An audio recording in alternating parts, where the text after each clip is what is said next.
Welcome back to Stuff About tutorial. Today we are talking about how to add staff member in Shopify store. Why would you want to know how to add staff member in Shopify store? Well, maybe it is your first time using Shopify and not sure how to add staff member in Shopify store. So today I'm going to show you how to add staff member in Shopify store. Check video description and I will try to leave the written instructions. Adding staff member in Shopify store is quite simple and easy to do. First of all, open any browser. Now write admin.shopify.com in search bar.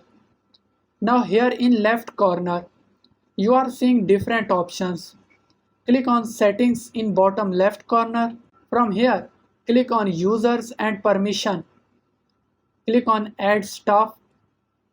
Enter details and then click on send invite. Invitation will be sent to staff member. There you go.